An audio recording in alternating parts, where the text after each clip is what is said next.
दातुरी म्यूली। मैं lower Dibang valley का इदु मिसिमी हूँ और मैं खास करके फार्मर ही हूँ।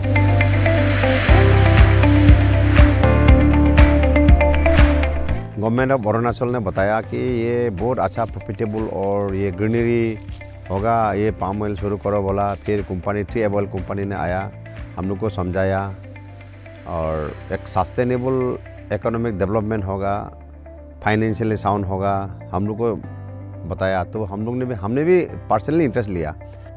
14 फरवरी 2017 से करके अभी तक मैं खुशी हुआ है, अच्छा लगा। अभी हार्वेस्टिंग शुरू हो गया मेरा। तो 207 हेक्टर्स हमारा तो इंडिया में, हम जो सुनने में इंडिया में सबसे बिगेस्ट प्लांटेशन है बोलते हैं, ऐसे इंडिविजुअल प्लांटेशन। 7-8 लाख अभी पौना मेरा निकालेगा। अभी चालान दे रहा है ओजन करके उन लोग, और 3M ऑयल कंपनी का मैनेजर आ रहा है और स्टाफ आ रहा है, उन लोग ने काफ़ी सपोर्ट दे रहा है और एग्रीकल्चर डिपार्टमेंट का भी लोग आ रहे हैं। तो ऑल में मेरा यही फर्ज होगा कि चेनसॉ से फल काटता है। एक पेड़ को हम देखा है 20 बंचेस 20 फल को काटने में 5 मिनट्स लगा है। तो इसके लिए मैंने एडीओ साहब को बोला भी था कि एग्रीकल्चर डिपार्टमेंट से कुछ प्रपोजल रखिए ये पाम ऑयल के लिए और मशीन कुछ देने के लिए। अभी फैक्ट्री होना बहुत ज़रूरी है यहाँ में। बिना फैक्ट्री का तो माल इतना गिरा के रखा है, हम लोग सरा के रखा है, हमारा कुछ नहीं जा रहा है लेकिन कंपनी का जा रहा है। फिर भी फैक्ट्री नहीं होने के कारण से दाम भी कमती मिल रहा है। हम लोग को 8 रुपये सिर्फ दिया। अभी 8 रुपये में तो हम लोग देखा है ये फल को, अगर हमने कल भी किसी लोग से बात किया, अगर FFB बोलता है फ्रेश फ्रूट बंच, इसको अगर कलेक्शन सेंटर में फेंकने जाएगा तो किसान का तो कुछ बचेगा भी नहीं है। मैं सोचता हूँ कि और भी डेवलप करने की इच्छा है और भी लगाने की इच्छा है, प्रोवाइडेड समय पर हम लोग को सब्सिडी मिले, समय पर हम लोग पेमेंट मिले। अगर हम लोग ऑर्गेनिक फार्मिंग के लिए जाएगा तो ऑर्गेनिक फर्टिलाइज़र कहाँ मिलता है हम लोग को? ऑर्गेनिक फर्टिलाइज़र तो इतना कॉस्टली है। अगर गवर्नमेंट सब्सिडी में ऑर्गेनिक फर्टिलाइज़र देता है, बहुत अच्छा है, ऑर्गेनिक हो सकता है। लेकिन जब तक ऑर्गेनिक फर्टिलाइज़र फुली नहीं होता है, अवेलेबल नहीं होता है, वो केमिकल जैसे MOP, SSP, यूरिया, ये 3 कंपल्सरी आइटम है, वो बहुत ज़रूरी है। ये पाम ऑयल में हम करके देखा है। हम इतना बड़ा डिग्री लेके नहीं बैठा है लेकिन हम प्रैक्टिकल करके देखा है। मैंने लास्ट ईयर चीफ सेक्रेटरी का चैम्बर में हमको यहाँ से रिप्रेजेंट करनी था एग्रीकल्चर का प्री बजट मीटिंग में। मैंने ये पॉइंट रखा था कि सबसे मोस्ट इम्पोर्टेंट, सबसे ज़रूरी चीज़ है रास्ता, पानी और बिजली। ये किसान हम लोग कर रहा है, हम अकेला नहीं कर रहा है, हमारा साथ में बहुत लोग हैं। हम बहुत लोग को सर्विस भी दे रहा हूँ। लेबर लोग को लिवलीहुड के लिए भी कुछ इंसेंटिव देने पड़ेगा, इंफ्रास्ट्रक्चर देने ही पड़ेगा। अभी मेरा यहाँ में 200 हेक्टेयर में एक ड्रिप वाटर सप्लाई के लिए दिया है, लेकिन 200 हेक्टेयर में एक ड्रिप वाटर सप्लाई कहाँ जुड़ेगा? जिसका 1 हेक्टेयर उसमें भी दे रहा है, जिसका 2 हेक्टेयर उसमें भी दे रहा है, जिसका 200 हेक्टेयर वही दे रहा है। और फेंसिंग भी दिया, हम देखा है 3 रोल। मेरा 200 हेक्टेयर में 3 रोल से कहाँ होगा?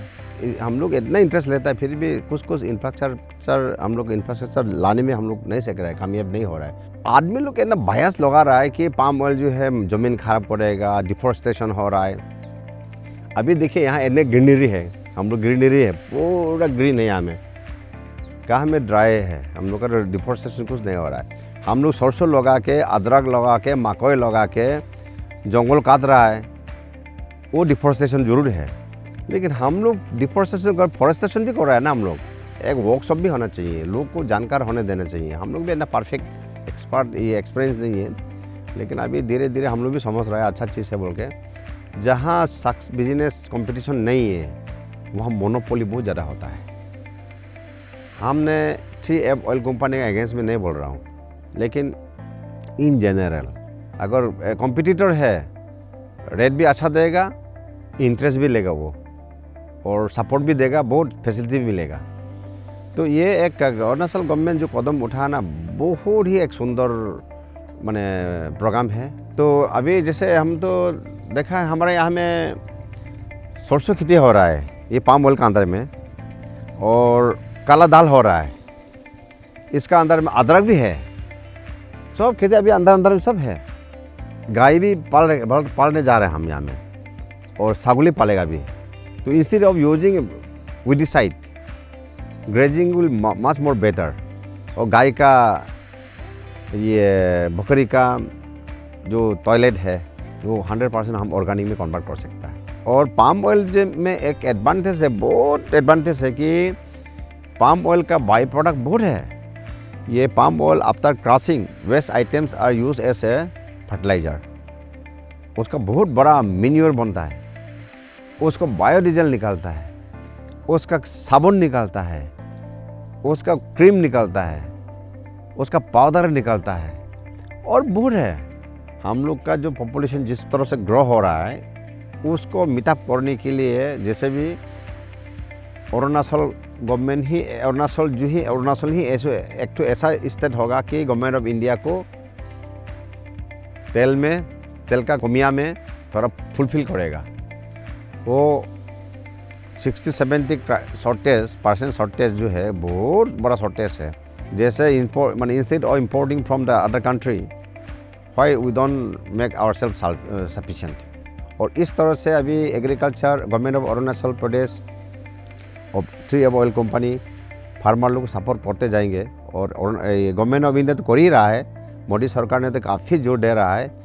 तो कंटिन्यू होने से और अरुणाचल में तो हर जगह में फाइनेंशियली इकोनॉमिकली बहुत साउंड हो जाएगा। पाम ऑयल अगर हर दिशा में लग गया ना, अरुणाचल का आदमी लोग नौकरी के लिए कहीं गवर्नमेंट का पास दौड़ना नहीं पड़ेगा। हमारे यहाँ पुली लगाने के लिए बिहार से आदमी आया है, हमारे यहाँ पुली लगाने के लिए उड़ीसा से आदमी आया है, हमारे यहाँ पुली लगाने के लिए आसाम से आया। तो हमारे ट्राइबल लोग में थोड़ा चेंजेस भी आने पड़ेगा, ये पुली लगाना सीखने पड़ेगा। हम ये किसी का गाली को बर्दाश्त करने सीखने पड़ेगा, ईगो कभी भी नहीं होने पड़ेगा। तो हम तो ऐसा ही करके रेस कि हम भी ऑयल पम्प में ऐसा एक्सपर्ट कहाँ है, कल परसों का चीज़ है सब।